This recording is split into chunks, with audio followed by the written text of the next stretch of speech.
الار 8. خلينا في الفيديو بقى النهارده مع حضرتك نحسم جدال الار 8، وابعت الفيديو ده لاي حد مهتم الفتره دي ان هو يعرف اخبار الار 8 او حتى بيفكر يشتري، لان في الفيديو ده احنا هنتكلم على 3 نقط مهمين جدا هيهموا اي حد بيفكر في الار 8 بشكل عام. خلينا ناخد اول نقطه، السعر. هتسمع ان ده احسن سعر وان دي احسن بيمنت وان ده اقل قسط. انا مش عايز الكلام ده كله، حضرتك ما تفكرش فيه بشكل او باخر. هو ايه اللي مخلي النهارده سعر المتر بتاع الار 8 بالشكل ده، او حتى المقدمات او الاقساط؟ انت ممكن تسمع ان بقى في قسط ب 10000 جنيه وفي مقدمات من اول 90000 جنيه. ايه اللي خلى ده يحصل؟ وخلينا نفكر مع بعض، وعشان نعرف اذا كان الكلام ده واقعي خلينا ناخد مشروع انا دايما بحب اقيس عليه الاوضاع ماشيه ازاي. كلنا طبعا ممكن نكون سمعنا عن ظلال او ديارنا الفتره اللي فاتت اللي هم تبع بنك الاسكان والتعمير. النهارده التجمع نازل مشروع ظلال سعر متر 33250. خلي بالك النهارده ان الناس دي ما عندهاش كوست ارض، فالنهارده ان هو ينزل ب 33000 لشقه 150 متر، يعني ممكن تكون الشقه داخله لها في حدود 5 مليون جنيه. هتدفع نصهم والنص التاني هتدفعه على 5 ل 7 سنين بالانترست ريت بتاع البنك، الفوائد البنكيه بتاعت البنك. فانت النهارده شقه ممكن تروح لحته 7 مليون جنيه 8 مليون جنيه لو بنتكلم على فوائد البنك بعد الاستلام. الكلام ده اكيد مليار المية. فالنهارده الشقه الثلاث غرف ال 150 متر او ال 160 متر اللي موجوده في ظلال اللي هو مشروع المفروض مدعم على 7 سنين، الشقه بتوصل ل 7 و8 مليون جنيه.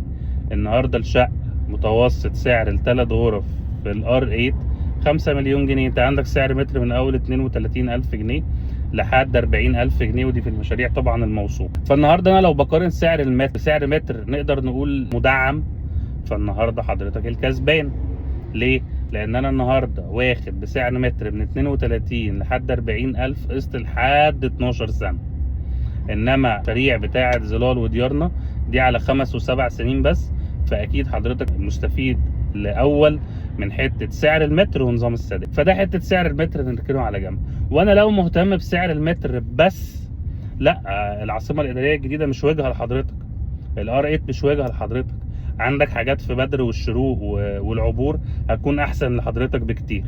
فهو لو انا بفكر في سعر المتر بس انا مع سعر المتر في فاكتورز او في حاجات انا المفروض ابص عليها زي الموقع مثلا. انا النهارده وانا واخد في الحي السكني الثامن او منطقه الار 8. هي ايه اصلا منطقه الار 8 سريعا كده؟ الار 8 دي حي سكني من 11 حي سكني موجودين في العاصمه الاداريه الجديده. هنقابل على اول العاصمه الاداريه الجديده منطقتين انفستمنت بي تو بي زي منطقه لافيستا ومنطقه لسه ما اتطرحتش بيع، ودي مناطق تقريبا بنتكلم على قطعه الارض حوالي 1000 فدان.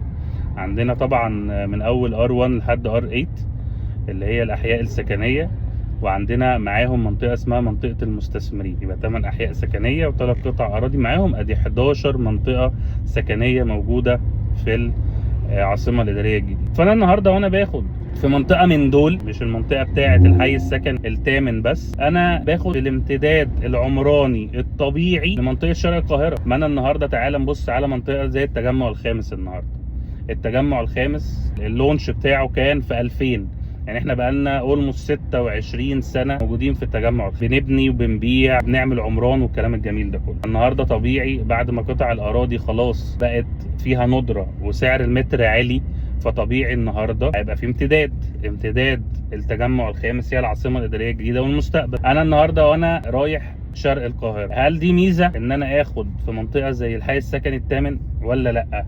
ما هو انا ما دام فكرت في شرق القاهره، طب ما ناخد في التجمع بقى العايش. طبعا الكلام ده واقعي، ولكن سعر المتر طبعا اللي احنا اتكلمنا عليه في الاول هيخلي حضرتك تفكر في الار 8 كموقع. انا شايفها ميزه ولا مش ميزه؟ انا شايفها امتداد طبيعي جدا لمنطقه شرق القاهره. فلو حضرتك بتفكر النهارده تشتري في منطقه شرق القاهره في سعر متر كويس، لا طبعا فكر في منطقه الار 8 في منطقه زي التجمع.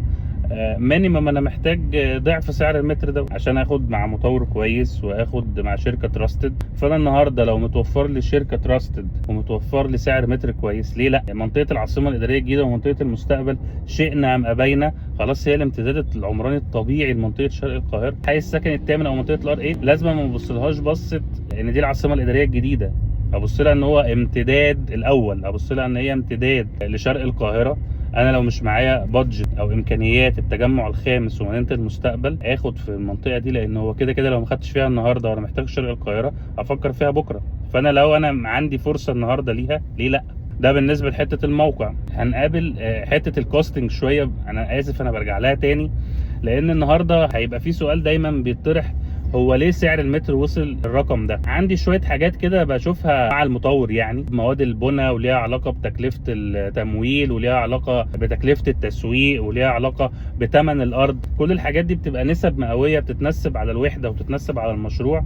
انا النهارده عندي فرصه فيها لسبب جميل جدا جدا، ان احنا الدولار عندنا ريته نزل وبقى ثابت اكتر.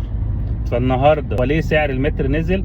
هبص على الفاكتورز دي. وحده النهارده لو انا هنسب هلاقي مثلا 25 ل 40% منها بيبقى ثمن الارض، من 20 ل 25% منها تكلفه مواد البناء، من 8 ل 10% تكلفه التسويق، 10% مكسب المطور.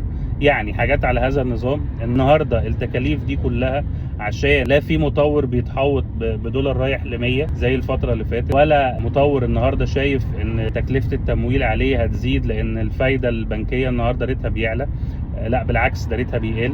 فكل الكلام ده النهارده فايد سعر الوحده.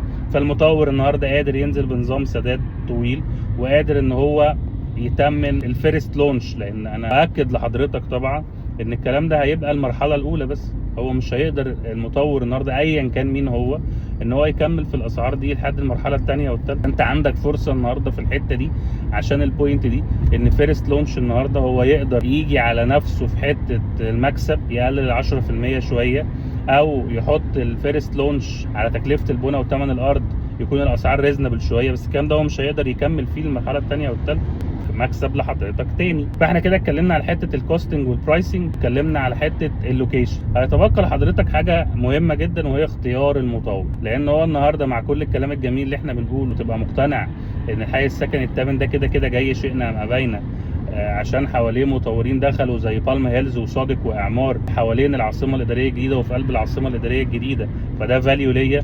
وبكره المرحله الثانيه يبقى كلها بيج نيمز، لان برضو ده امتداد الطبيعي لمنطقه شرق القاهره. فالمطورين النهارده اللي محتاجين قطع اراضي او محتاجين اماكن يبنوا فيها كومباوندز مش هيلاقوا غير المرحله الثانيه العاصمه الاداريه الجديده بعد اراضي المستقبل بتخلص. وخلاص احنا في اخر مرحله اللي هي اسمها مدى في المستقبل. النهارده شئنا ام ابينا لمده ال10 سنين اللي جايين هتلاقي بيج نيمز دخلوا المرحله الثانيه، فانا مستفيد. زي ما قلت لحضرتك هيتبقى ليك اخيرا اختيار المطور، وده موضوع مهم جدا جدا جدا. احنا اتناقشنا فيه كتير واتكلمنا فيه كتير، وانا شرف ليا طبعا ان انا اساعد بشكل او باخر. ودي طبعا ليها معايير، منها بقى سابقه اعمال المطور اللي هو عمل ايه قبل كده، وشكله على الارض عامل ازاي، وعباءه ماديه عامله ازاي، وشراكاته عامله ازاي، والكلام الجميل ده. ابعت الفيديو ده لحد مهتم تاني ان هو يسمع عن الار 8 او العاصمه الاداريه الجديده الفتره دي، عشان يحدد اختياراته او يحدد اتجاهاته. شكرا.